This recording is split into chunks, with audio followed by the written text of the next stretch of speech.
Eddie Frederick has got it all. Inspiration, motivation, great advice, and biting opinion pieces as only Eddie Frederick can deliver. Eddie Frederick has got it all.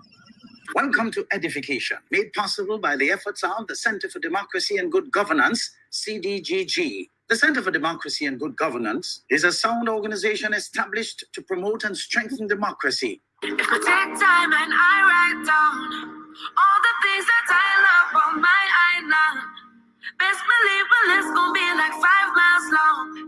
Best believe it's love that makes me sing this song. The cleanest breeze on the waters, friendly people meet in every corner. Togetherness and love is what we stand for. We stand for. Stand for. Oh, island in the sun. Look at how we've grown, how far we've run. 50 years we strong and more to come. More to come. More to come. Going higher. 50 years we're blessed with forged in fire. Still reaching for more. Going up, going up, up, up, up. Going up, going up, going up, up, up, up. Higher. Going higher. As we aspire, build up us, that's what people together. Bang, bang, bang. It's only up.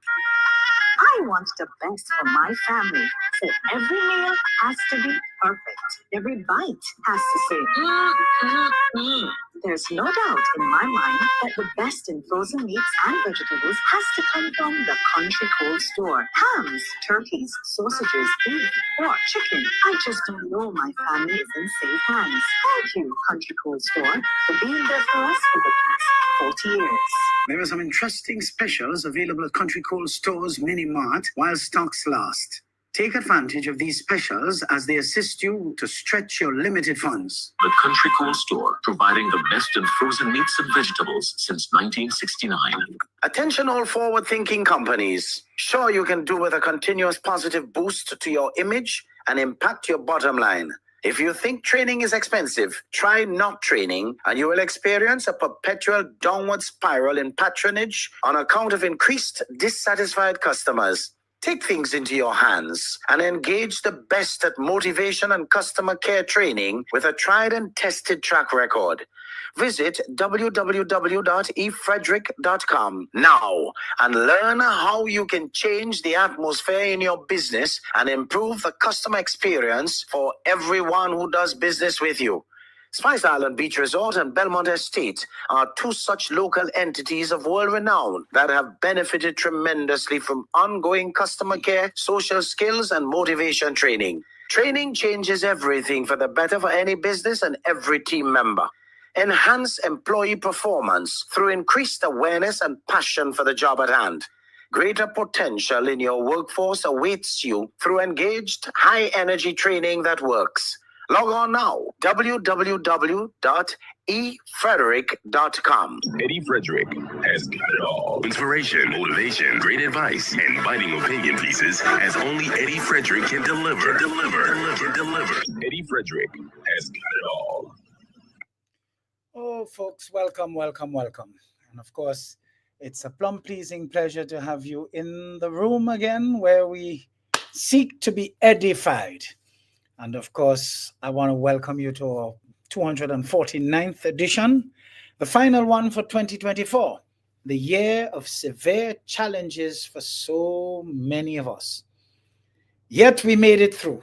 What a wonderful opportunity to give thanks. It is because of the great attitude that some of us carry with us. We end up always in a great mood, having great days, and even though our challenges that we had were great, it turned out to be a great year for many of us, and a great way to enjoy a great life. Now, that's the type of spirit we are meant to adopt, folks. Not one that is focused on rumors, old talk, lies, slander, all distractions. Your life is doomed to experience more of the same in 2025 if you do not change what you are focused on. Remember, what you focus on the longest surely becomes the strongest in your life. Goodly folks, as soon as you come into the room today, please share, comment, like, love, do whatever you must to interact as you usually do. Great to be with you once more. Our angel number this week is, of course, 249, and it's a combination of the energies and vibrations of the numbers 2, 4, and 9. The number 2 represents balance, harmony, and even relationships. The number 4 is associated with hard work, effort, and determination. The number 9 resonates with spirituality, humanitarianism, and of course, serving your soul mission, whatever that might be. When these numbers combine to form 249, they now signify that your angels want you to find balance in your life. You have been working hard and putting in a lot of effort, but it's time to take a step back and focus on your spiritual journey. Helping others and serving your soul mission will bring you true happiness and fulfillment.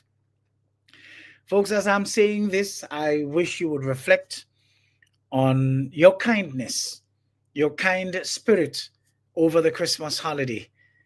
You know, what you did, the smiles you brought on the faces, not just of your loved ones, but of your neighbors, on the faces of people that you chose to tithe with for this Christmas season.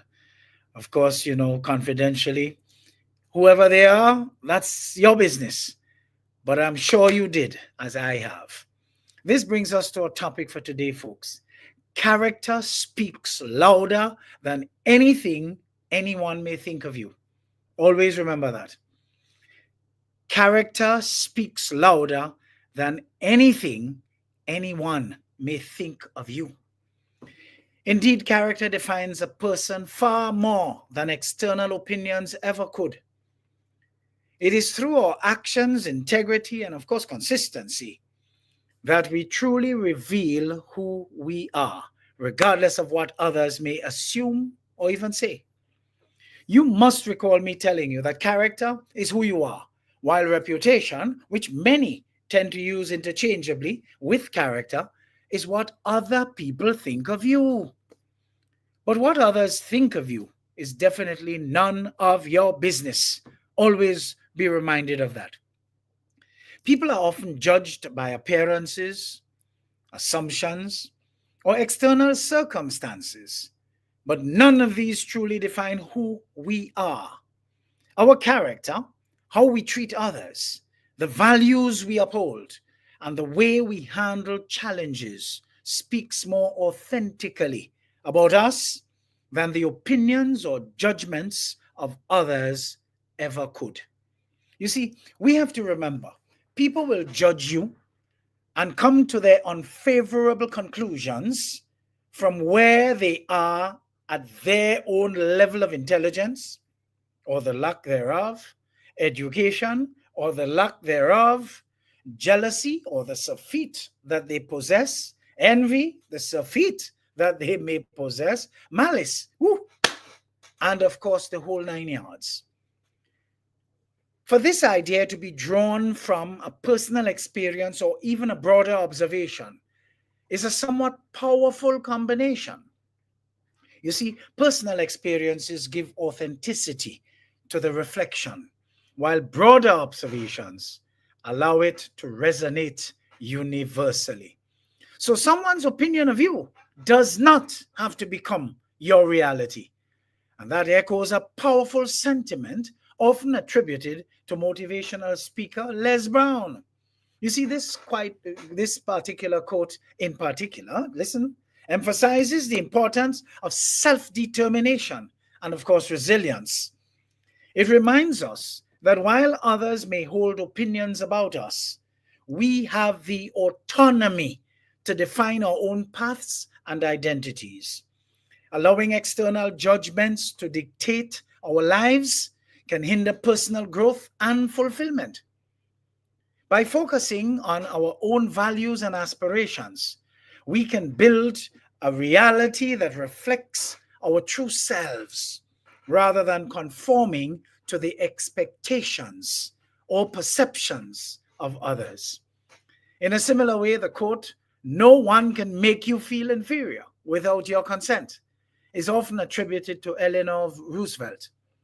This statement underscores the importance of self-perception and personal agency. It suggests that while others may attempt to belittle or undermine us, our self-worth reminds us that we should remain intact unless we allow external negativity to influence our view. But we must always have a proper view of ourselves. That's where the confidence comes from. You see, by maintaining confidence and self-respect, we can prevent others from diminishing our sense of value. It's important to acknowledge that this perspective may not resonate with everyone. No one can make you feel inferior without your consent. We have to understand that. Some individuals feel that the quote places undue responsibility on those who experience negative emotions due to others' actions, potentially overlooking the impact of external factors on one's feelings. In essence, while the quote encourages personal empowerment, it also is crucial to recognize the complexities of human emotions and the influence of external circumstances. You see, balancing self-assurance with empathy towards oneself and others can lead to a more nuanced or even precise understanding of this particular concept. Consistency of character is the benchmark for debunking anything that anyone may think of you. This statement highlights the significance of consistent character in shaping how others perceive us. You see, maintaining consistent behavior and principles fosters trust and authenticity, allowing our true selves to shine through regardless of external opinions. As football coach Bill Belichick noted, it's not all about talent. It's about dependability, consistency, and being able to improve. And you must improve daily. You see, consistency in character involves aligning actions with values across various situations, demonstrating integrity and reliability. The steadfastness can counteract misconceptions or even judgments from others, as our consistent behavior serves as evidence of our true nature. As Aristotle stated, we are what we repeatedly do. Excellence, then, is not an act, but an habit. You know, let all those who are allergic to the high level of structure and order that you operate with have a hole in their souls over who you have become. That too is not your business. Just maintain consistency in who you are constantly growing into, and of course, keep growing. By embodying consistent character, we not only define ourselves, but we also set a benchmark that challenges and potentially debunks others' preconceived notions or even judgments.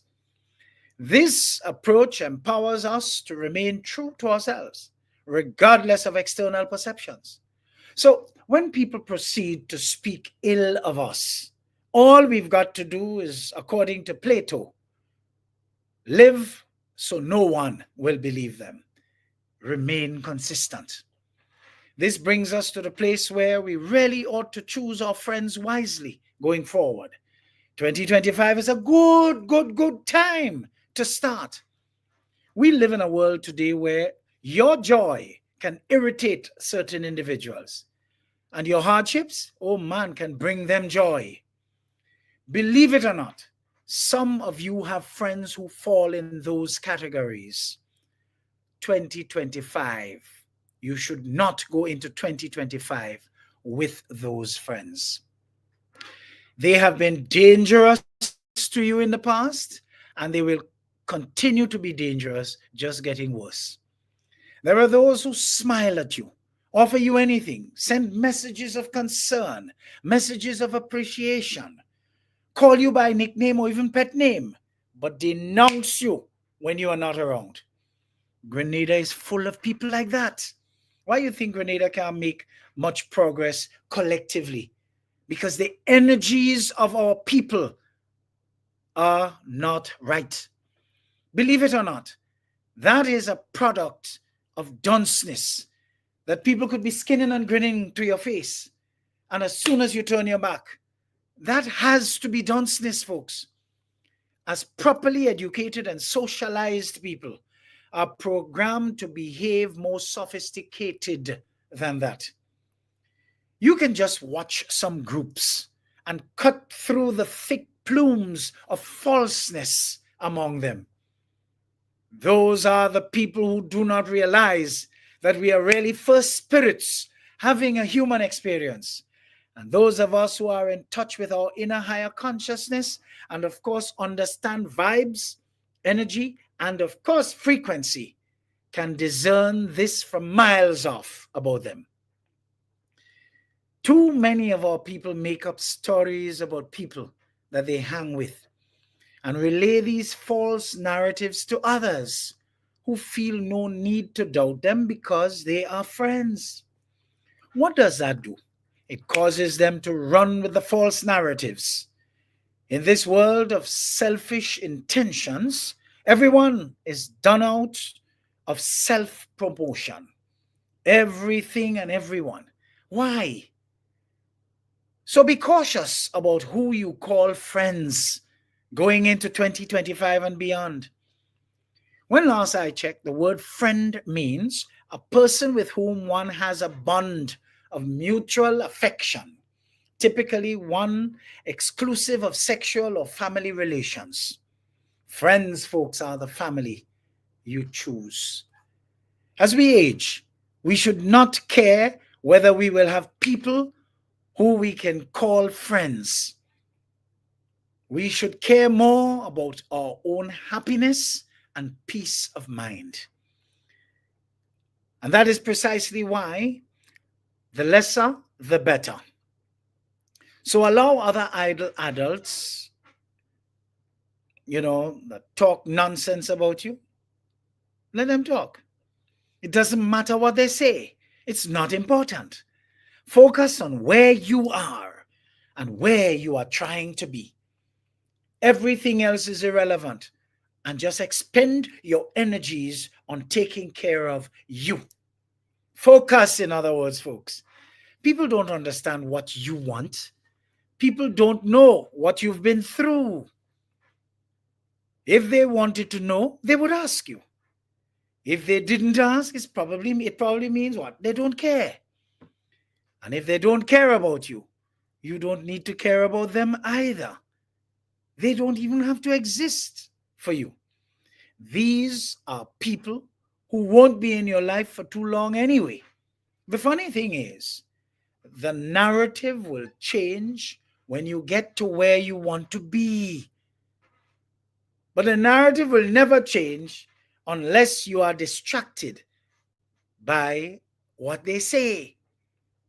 You can't get to where you want to be if you let their irrelevant opinions affect you. Keep focusing on yourself and doing what you know you got to do. Everything else will align after. So folks, character speaks louder than anything anyone may think of you. Don't forget that. Let's take a little break and we'll come back for segment 2. Eddie Frederick has got it all. Inspiration, motivation, great advice, and biting opinion pieces as only Eddie Frederick can deliver. Eddie Frederick has got it all. This is Edification, made possible by the efforts of the Center for Democracy and Good Governance, CDGG. The strength of views and opinions expressed during edification are not necessarily a reflection or representation of the sponsors and or affiliates of this program. Oh, island in the sun. Look at how we've grown, how far we've run. 50 years we strong and more to come. More to come. More to come. Going higher.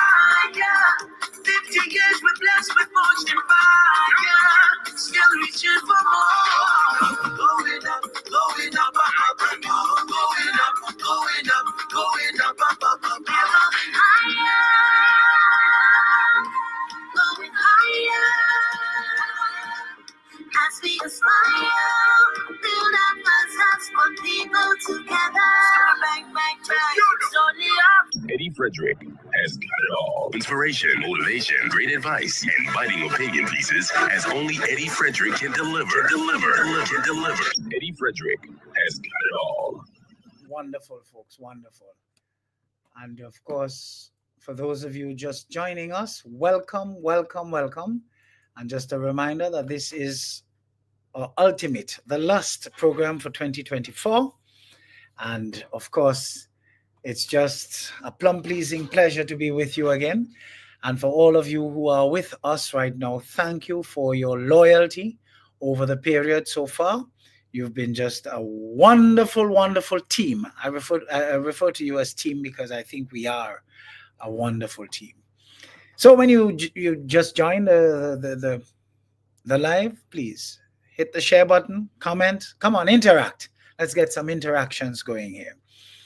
Folks, I received, a short note recently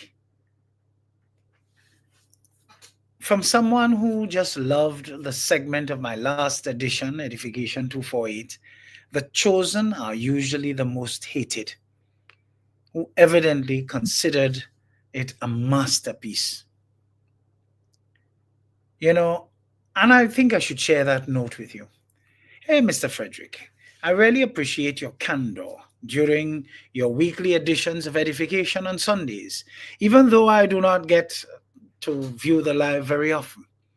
Thank God for the opportunity to go back and check it out, as sometimes it is not convenient for me to take it in live on a Sunday at 2 p.m. I have been following you for years now and can say your consistency amazes me. One of the many things that stands out to me is the way you differentiated character and reputation. I used to think they were one and the same until you explained that reputation is what others think of you, while character is who you are. When you said it, that if you take care of your character, your reputation will take care of itself, that did it for me. Before that, I had not been able to look at people to see what their character tells me, as against looking at them with what I think of them or through the lens of others and what their opinions concluded of them. That has changed now, and I thank you for that. I am eager to hear what you can say to take last week's sharing on why the chosen ones are most hated to a different level. You never disappoint, as I really learned so much from you whenever you come on. I am a slave to your social media pages too, as they are always comprised of positive vibes. I met a youth recently who is very much on his way to being extremely successful, and he said he owes his trajectory in life to you and the regular guidance that you impart when called upon. That youth went on to advise me that if it were not for you and the much needed assistance that you arranged for him through a very influential contact, the master's degree being pursued today would not be possible. That is why I know you are a chosen one, as the light you emit blinds those who can only emit darkness and evil. I really love that you never waver. You opined about A.J. Williams some time ago that if focus were a person, it would be him. I want to agree with you and also allude that to you too, because of your stubborn consistency over the years. May your light continue to shine brightly in our darkness, which is buttressed by falseness and the fakeries all over. End of note. Folks, I'm delighted to oblige this person who requested a little more on the concept of why the chosen is often hated the most. You see, folks, the chosen often brings with them a sense of exceptionalism, privilege, or divine favor, which can lead to resentment and hostility from others. You see, too many of our people have surrendered to conditioning over the years, to the point where they operate in boxes, different colors, different sizes, and different make. Nonetheless, boxes. The chosen ones operate without the box, not outside the box, not alongside the box, but without the box.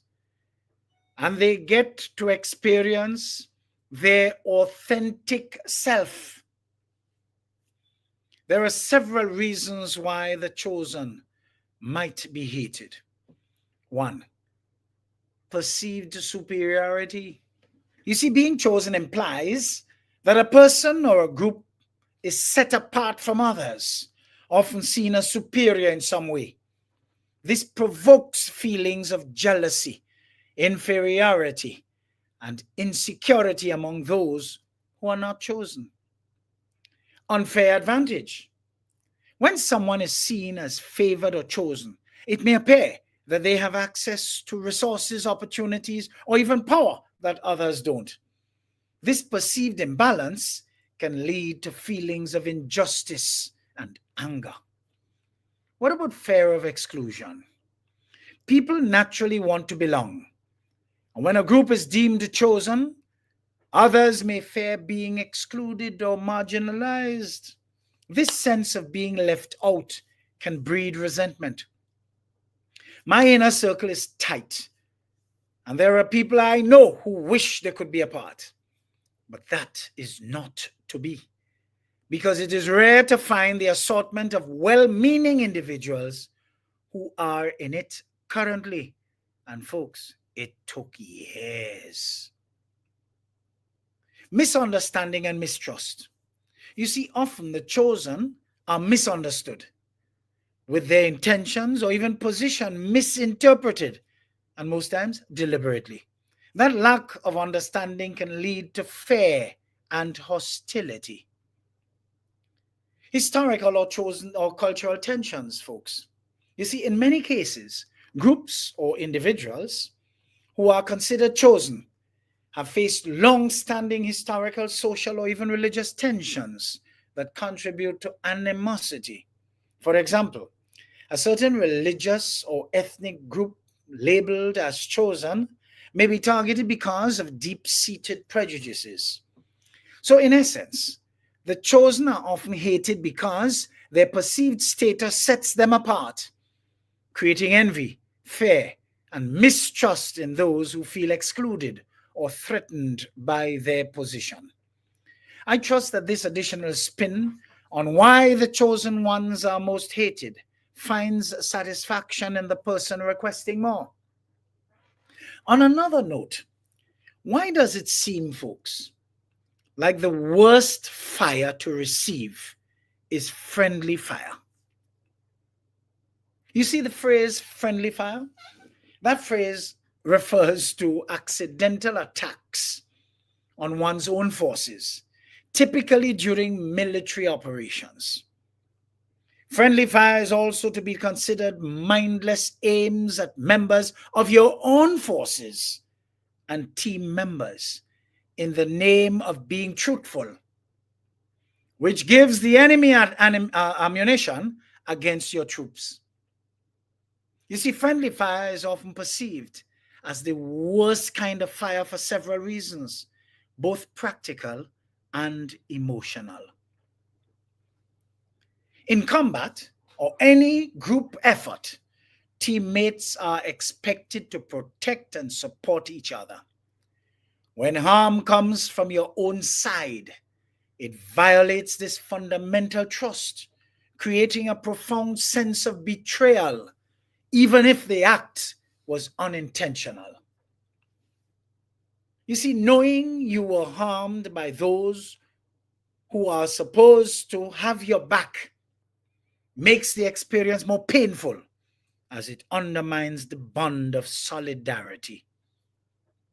You see, friendly fire is typically avoidable, caused by miscommunication, poor identification, or tactical mistakes. Because it is not inflicted by the enemy, it feels even more tragic and senseless.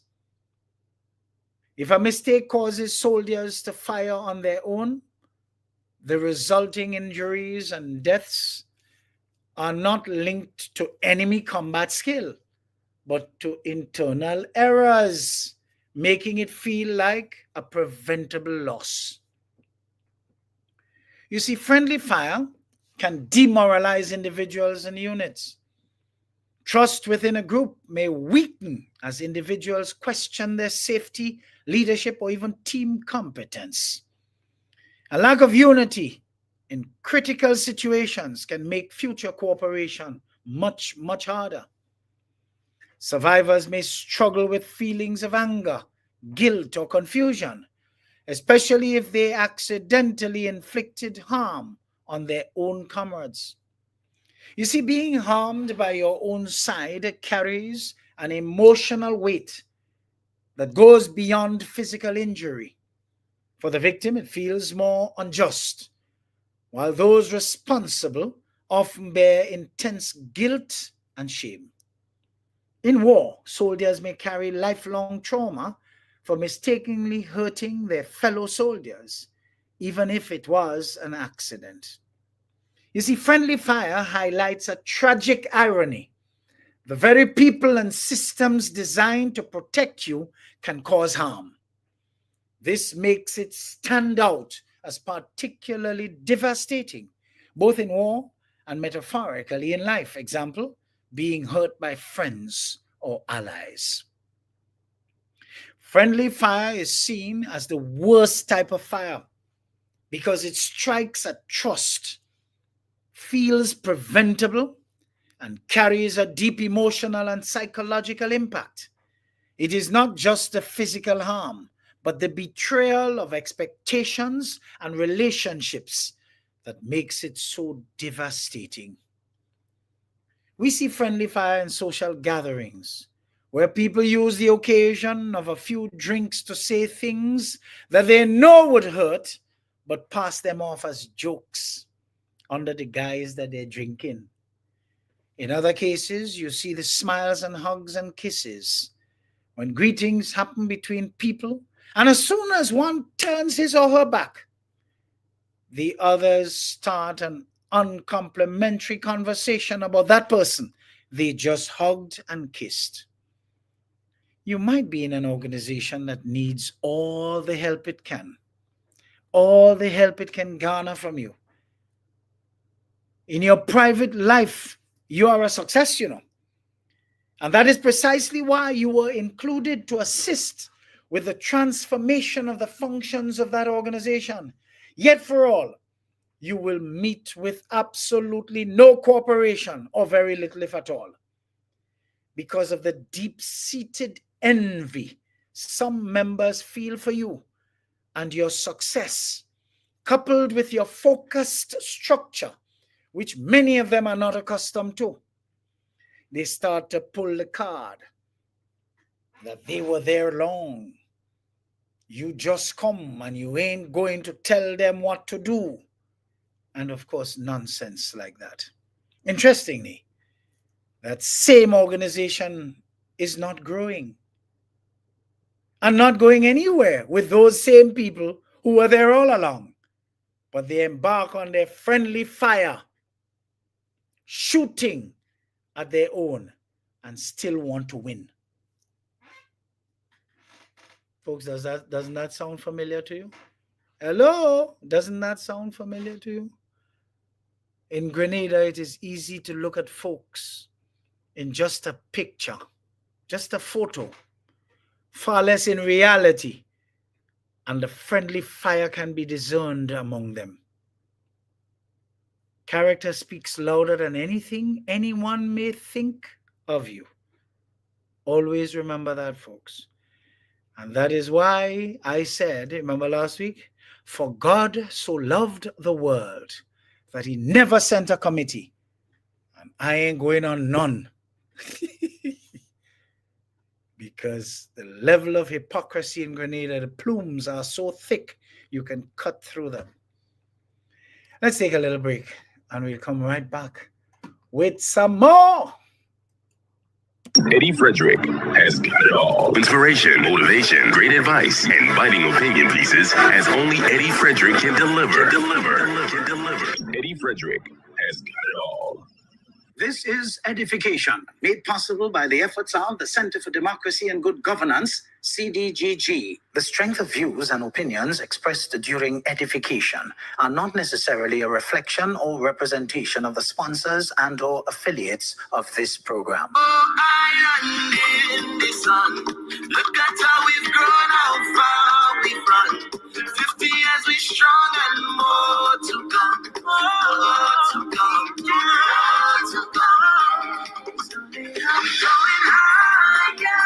50 years we're blessed with fortune and fire. Still reaching for more. Going up, going up, going up, going up, going up, going up, going higher.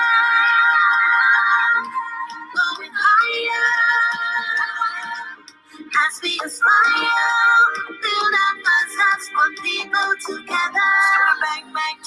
It's only up. Eddie Frederick has got it all. Inspiration, motivation, great advice, and biting opinion pieces as only Eddie Frederick can deliver. Eddie Frederick has got it all. Wunderbar, as the Germans would say. Wonderful, wonderful, wonderful.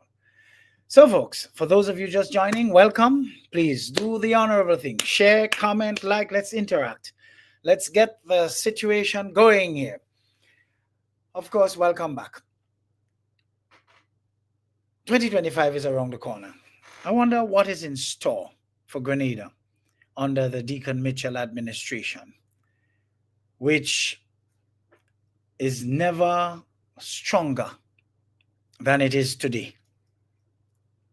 The current administration is very strong, folks. And that's the kind of energy, vibes, and frequency we need to emit to the universe so that they will come back to us. Because it is true. They've never been stronger. 2.5 years in. Very, very strong. Under Prime Minister Deacon Mitchell's administration, Grenada is poised for several significant developments in 2025. A couple of which I will not share because that's not my thunder. But the operationalization of NADMA as a statutory body, that is to be. Although legislation for this change took effect on the 1st of June 2023, the actual operationalization is planned for 2025 budget cycle. This move aims to enhance Grenada's disaster management capabilities. We saw how their capabilities were enhanced with the Prime Minister's leadership during the passage of Hurricane Beryl. That is leadership, folks. Of course, we know that the national budget presentation was postponed. Beryl had something to do with that.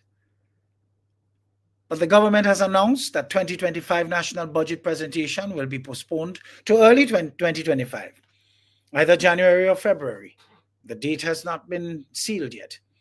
This delay is intended to allow for more comprehensive planning and alignment with the administration's strategic goals. You see, in the early aftermath of the passage of Hurricane Beryl, a supplemental budget was approved by Parliament to legalize government's emergency spending. CARICOM chairmanship and regional initiatives. In July 2024, Prime Minister Mitchell, Deacon Mitchell that is, because it's important that we differentiate, assumed the chairmanship of Caribbean Community CARICOM. His agenda includes advocating for climate justice, reducing gun violence, and advocating digital technology, while promoting, of course, free movement of people across the bloc. These regional initiatives are expected to influence Grenada's policies and development strategies in 2025. Focus on climate resiliency. Following the devastation caused by Hurricane Beryl in July of 2024, this year, Prime Minister Deacon Mitchell has emphasized the importance of climate resiliency. Grenada received a record US $44 million payout from the Caribbean Catastrophe Risk Insurance Facility, CCRIF, highlighting the need for innovative financial tools to manage disaster-related challenges. This focus on climate resilience or resiliency is anticipated to shape policies and initiatives in 2025.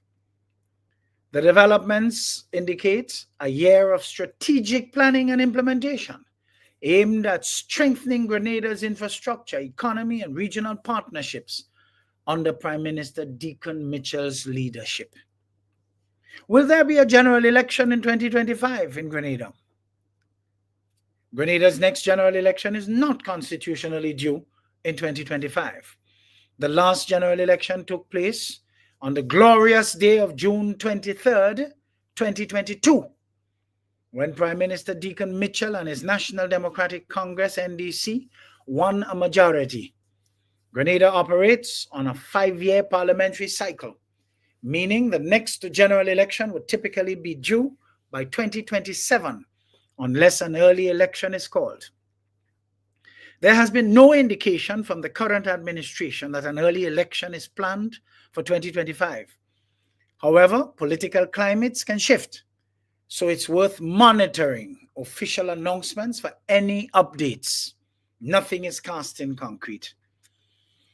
Folks, what's in store for the opposition in 2025 and beyond, you may ask? As Grenada's political landscape evolves, the main opposition party, of course, you know my name for it, and it hasn't changed yet. We'll see as it goes, but all for now, the name sticks. The National Nasty Party, the NNP, is undergoing significant contrived changes. Satan's grandson, who has led the NNP since 1989 and served multiple terms as Prime Minister, announced he will not seek re-election and planned to retire from active politics. Yeah, right. The NNP held its long-delayed convention, Papi Show, which turned out to be nothing but a total Papi Show on December 15th, 2024, where the election of a new national executive was key on the agenda. Potential candidates for the leadership position included Emmeline Pierre, party's public relations officer, and Peter David, Assistant General Secretary.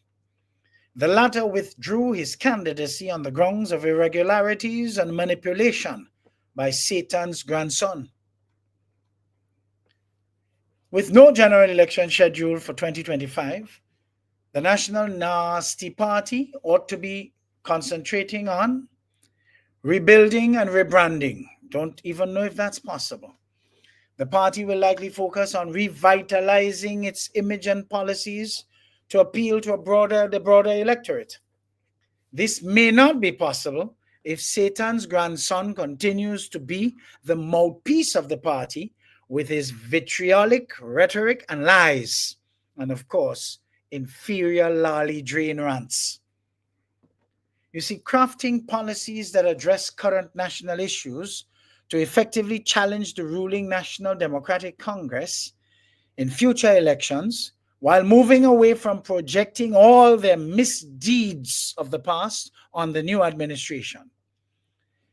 Strengthening connections with communities to rebuild trust and support their loss on account of the constant misbehavior of Satan's grandson since his demise, which he up to now does not believe. You see, the National Nasty Party faces several challenges. The monumental task of ensuring a smooth change in leadership without causing internal divisions. This has been proving to be a monumental challenge, if not an impossibility, as Satan's grandson ain't going no way. What about public perception? Overcoming the many negative perceptions from previous administrations, and of course presenting a renewed vision for the party's future. Its leader's legacy is so mangled that could prove an impossible task. Political competition, positioning itself as a viable alternative to the NDC by truthfully addressing the concerns and aspirations of Grenadians. That requires structure and order, which they are not known for. You see, the period leading up to the next general election, constitutionally due by October 2027, will be crucial for the NNP as it seeks to redefine its role and influence in Grenada's political arena.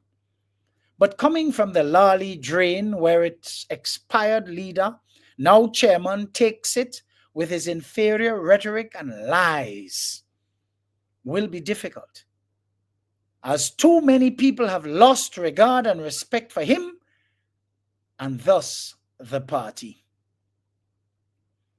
Just out of interest here, folks, you see, the election of the Pope is considered among the most democratic and flawless methods of selecting a leader, even though it is based on theology and governance of the Catholic Church worldwide. The election of the Pope is unique and deeply rooted in tradition, rather than being democratic in the conventional sense. Here is just a short analysis.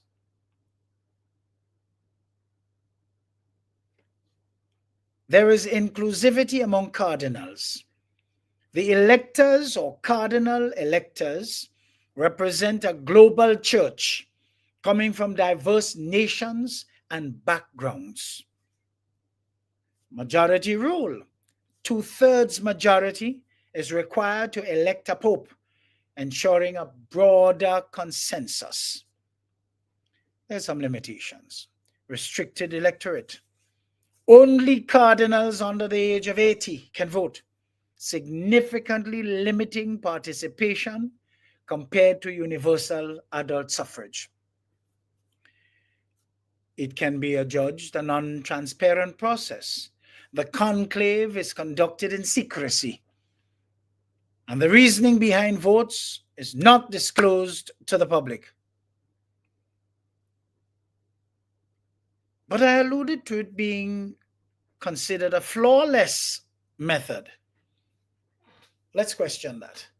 You see, the process is meticulous and has symbolic significance, aiming to reflect divine will through human deliberation.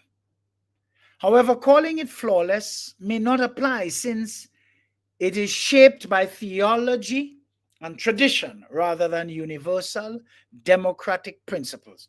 So, in other words, flawless, no, because you're comparing it to universal democratic principles. It's two different systems. It is tailored specifically to the governance of the Roman Catholic Church rather than general leadership selection. But you know what is interesting?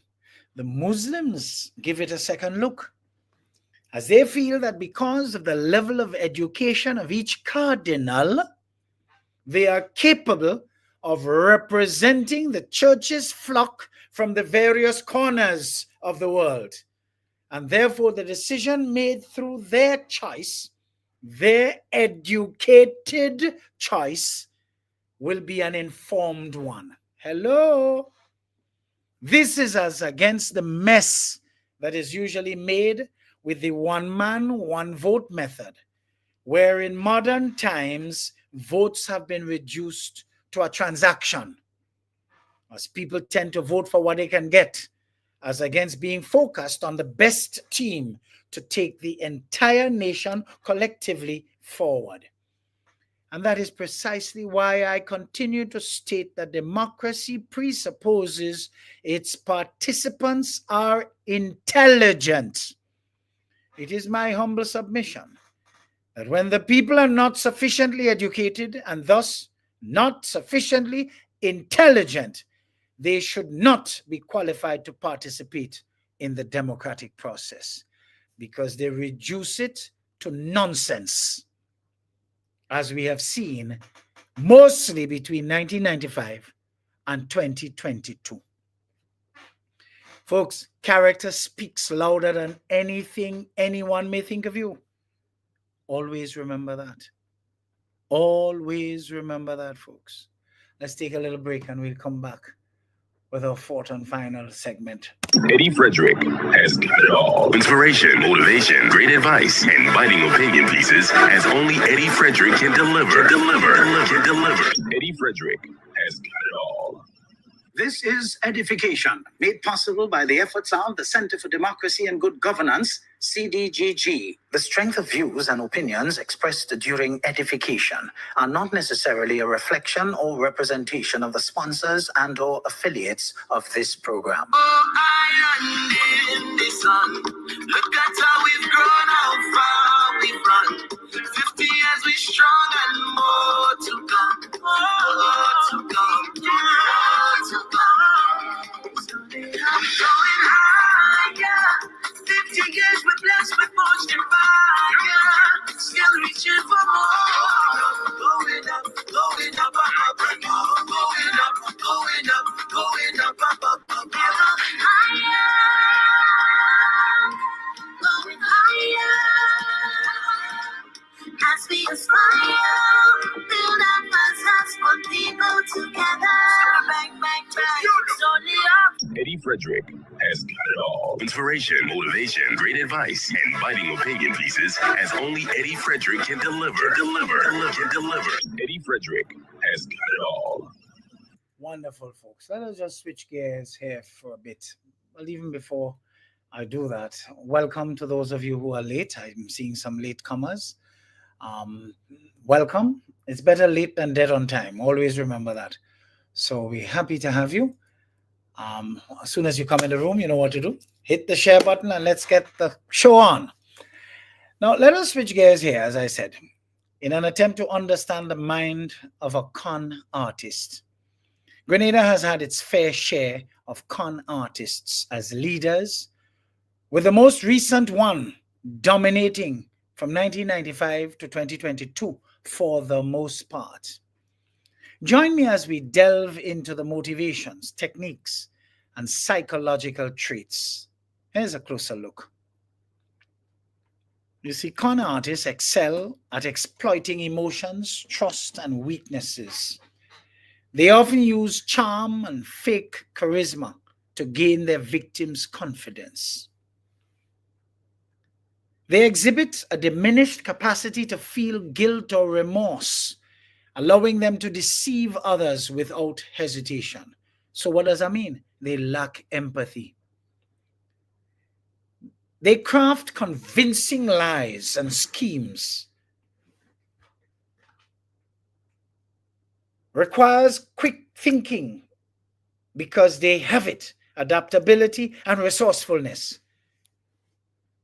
Because they are highly intelligent and creative. But you know, they're very narcissistic too. They have this sense of superiority and entitlement over which often drives their actions, leading them to believe they deserve the benefits of their schemes. You see, many con artists thrive on the thrill of the deception. seeing their crimes as a game or a challenge to be won. We see this all the time in Satan's grandson. Risk-taking behavior, standing up in broad daylight and just lie. As if everybody that might be hearing him stupid, like the poor and vulnerable that he has created in this country. You see some of the techniques they use. They often establish a facade of credibility using fake credentials, testimonials, or even aligning with respected individuals or institutions. Oh, they know how to do that well. They get friendly with religious leaders. They get friendly with business leaders. So what are they doing? What are they doing? Laundering their image so that they can get in and become that fox in the hen house. You see, by identifying fears, hopes, and desires, con artists tailor their scams to resonate personally with victims. A con artist often relies on bold, audacious lies, ones so outrageous that victims are more likely to believe them than suspect deceit. We have oil. We have discovered oil. You all remember that? They use time-sensitive offers or threats to push victims into making impulsive decisions without due diligence. But what could be inside their thought process, folks? You see, con artists often justify their actions, believing their victims are complicit. If they believe me, well, they deserve it. Or that is the system forced them to act deceitfully. The end goal, whether it's money, power, or recognition, overshadows any concern for the means. They view people as stepping stones to their objectives. You see, successful con artists invest time to study their targets, perfect their stories, and execute long-term deceptions. They would stay up all night and plot for the deceptive course if they have to. And if they find a woman that could help them, worse yet. If they find a status-starved woman, worse yet, who could have 6 fake profiles, and when they're not getting taken by any, they're responding to one another. Folks, that's the biggest joke, you know. How to spot a con artist? Open your eye. If you open your eye, you go see them. Grenada have a short one. You just watch the body language and you could see a con. But you see, a con artist, too good to be true. Promises of extraordinary returns or outcomes. Those are usually a red flag, folks. Inconsistencies, stories or credentials that don't fully align upon deeper scrutiny. You can use their words to trap them because a liar has no memory. And that's when you know a con artist. Insistence on immediate decisions without allowing time for research. Charm over substance. A heavy reliance on likability or personality over tangible evidence. You see, the allure and danger of con artists lie in their ability to exploit basic human traits: trust, hope, and fear. Understanding their methods can empower individuals to recognize and resist manipulation. Hello? Folks, you don't take no rocket. I'm not no rocket scientist. Well, how come I could spot a con? I tell you, there's a short little one running around Grenada. Only lolly drain conversations all over the place. Biggest con artist to ever hit leadership in this country. Let us just look at a few things here, folks. Let us look at a few things that make narcissists lose their power. I want to arm you so that 2025, you ain't going down so. Set up some boundaries, folks. A firm no weakens a narcissist's control. Boost your confidence. They can't manipulate someone who knows their worth. Your healing, self-awareness breaks their cycle of control.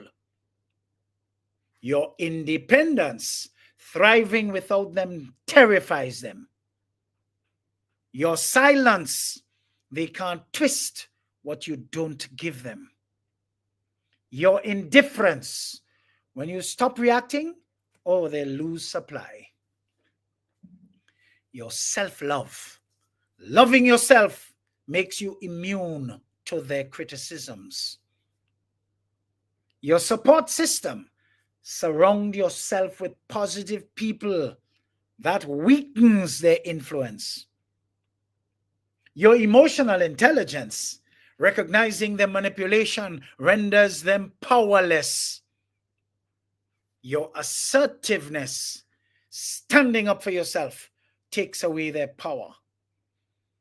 Your personal growth, evolving beyond their influence, makes you untouchable. Setting priorities, focusing on your own needs and desires, leaves them irrelevant. And you're walking away.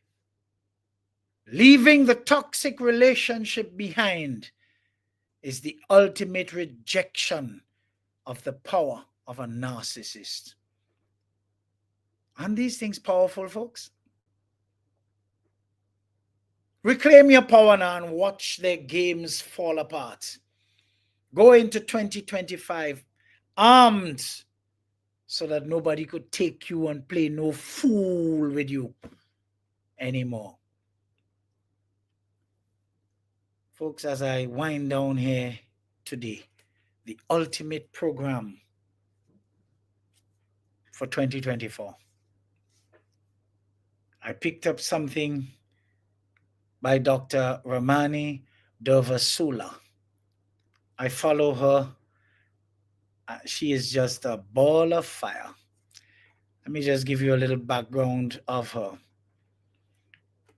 She is a licensed clinical psychologist, author, and professor emerita of psychology, that is, at the California State University, Los Angeles. She specializes in narcissistic personality disorder and narcissistic abuse, offering insights through her books, public speaking, and media appearances. Her publications include, but are not limited to, Should I Stay or Should I Go? Surviving a Relationship with a Narcissist. And Don't You Know Who I Am? How to Stay Sane in an Era of Narcissism, Entitlement, and Incivility.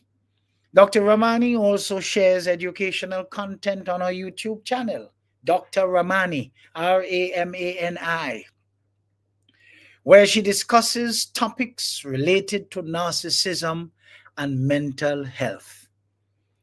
Well, let me just share something that I found so instructive from her. How do we forgive someone as a narcissist who hurt us so badly?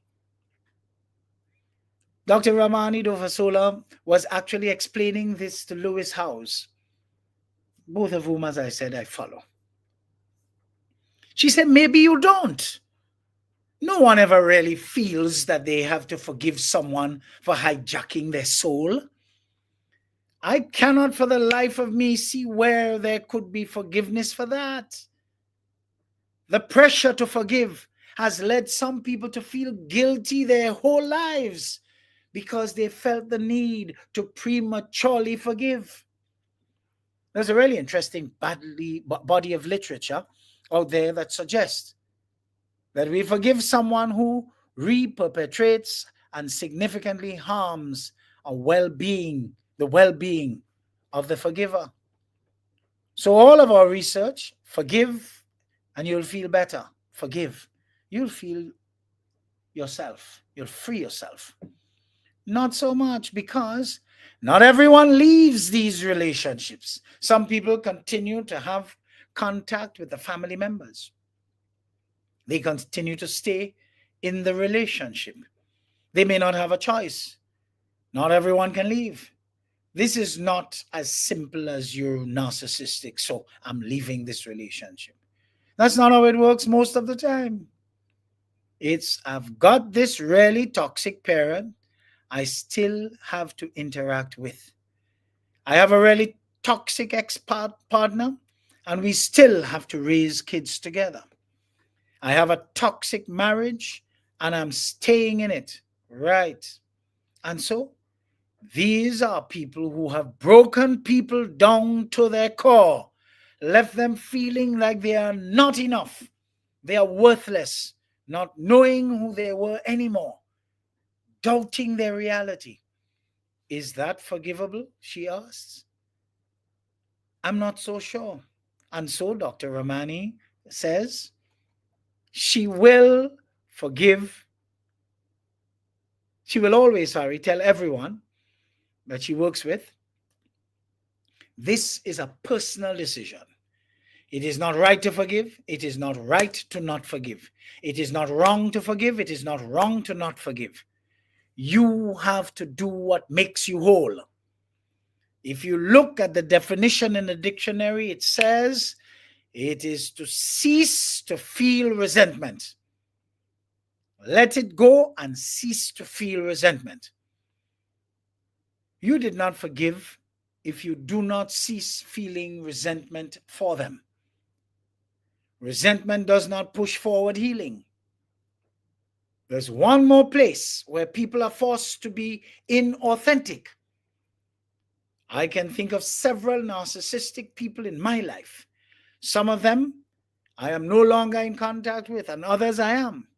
I will never forgive them, even if I don't speak to them again, which in many cases I do not. What they did to me helped to change my view on myself at some point in time. I spent years crawling out from under that rubble. There are times when I still doubt myself. I still don't feel safe in the world. It took away my safety. How do you forgive that? I don't. And trust me, I sleep fine at nights. I feel totally at peace. What bothers me is the fact that they are out there doing this or these same thing or things to other people. How do we find peace if we do not forgive? I think the people who don't forgive definitely find peace. I think the people who don't find peace are the people who forgive and keep getting harmed in similar ways, either by the same people or others. Healing from narcissistic abuse is individuating, becoming autonomous, and ultimately rising into your authentic self. That is what it is. And your authentic self may not forgive, and that's okay. Dr. Ramani's sharing. I find that perspective so instructive. You see, folks, cutting ties with people who consistently hurt you isn't enough. You must also cut ties with the version of you who allowed that to continue for as long as it did.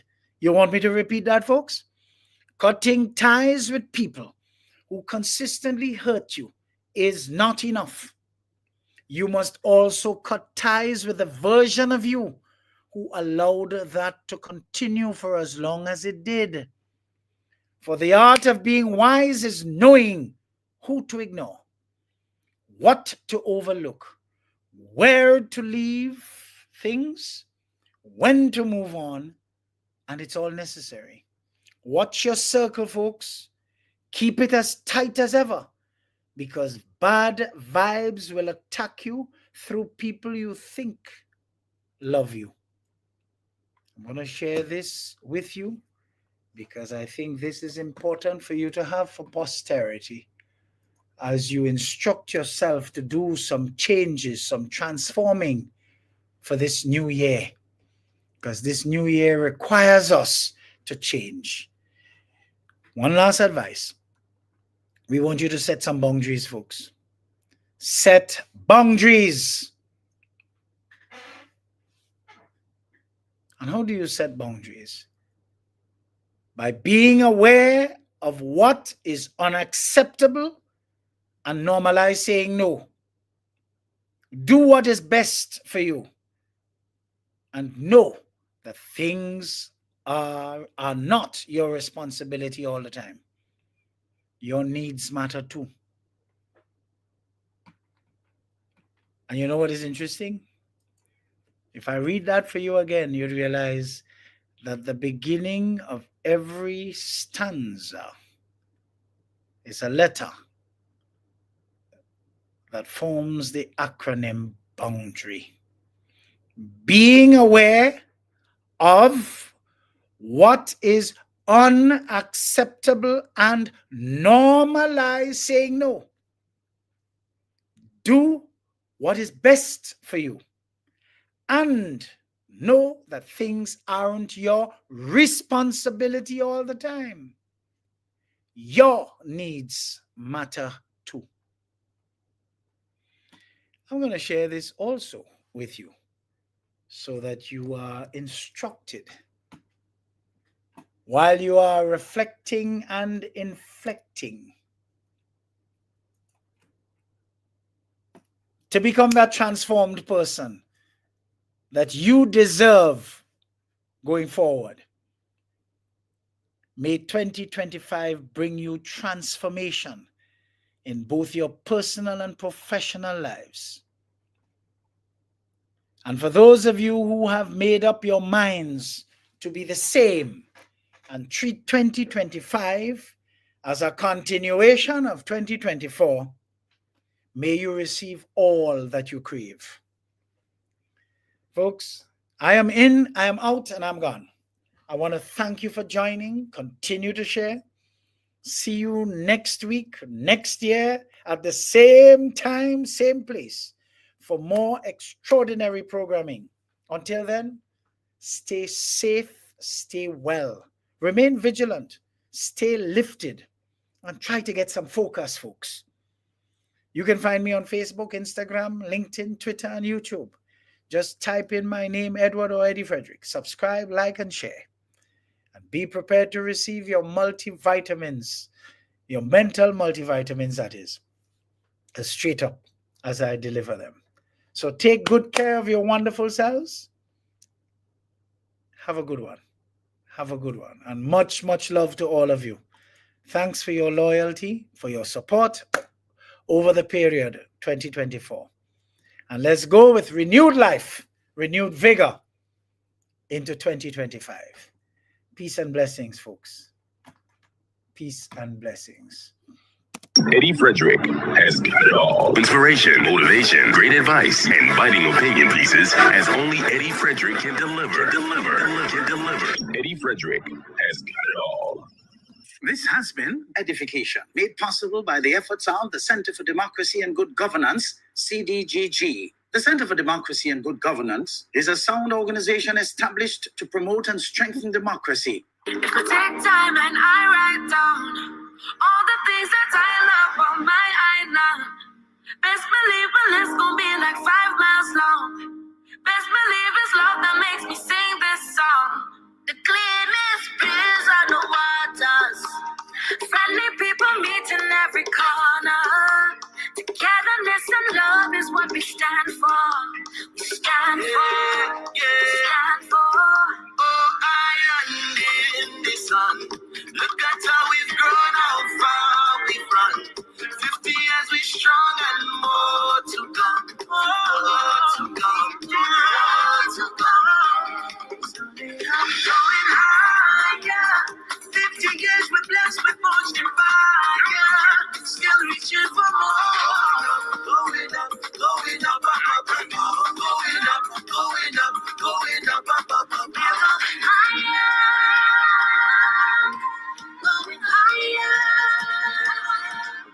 As we aspire, build our concepts, put people together.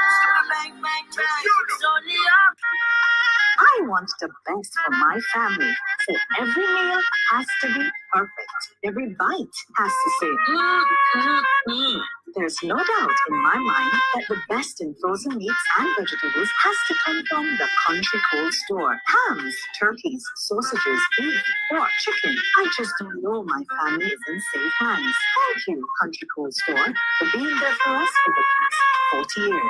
There are some interesting specials available at Country Cold Store's Mini Mart while stocks last. Take advantage of these specials as they assist you to stretch your limited funds. The Country Cold Store, providing the best in frozen meats and vegetables since 1969. Attention all forward-thinking companies. Sure, you can do with a continuous positive boost to your image and impact your bottom line. If you think training is expensive, try not training and you will experience a perpetual downward spiral in patronage on account of increased dissatisfied customers. Take things into your hands and engage the best at motivation and customer care training with a tried and tested track record. Visit www.efrederick.com now and learn how you can change the atmosphere in your business and improve the customer experience for everyone who does business with you. Spice Island Beach Resort and Belmont Estate are two such local entities of world renown that have benefited tremendously from ongoing customer care, social skills, and motivation training. Training changes everything for the better for any business and every team member. Enhance employee performance through increased awareness and passion for the job at hand. Greater potential in your workforce awaits you through engaged, high-energy training that works. Log on now, www.efrederick.com. Eddie Frederick has got it all. Inspiration, motivation, great advice, and biting opinion pieces as only Eddie Frederick can deliver. Eddie Frederick has got it all. Take time and I write down all the things that I love on my island. Best believe the list gon' be like 5 miles long.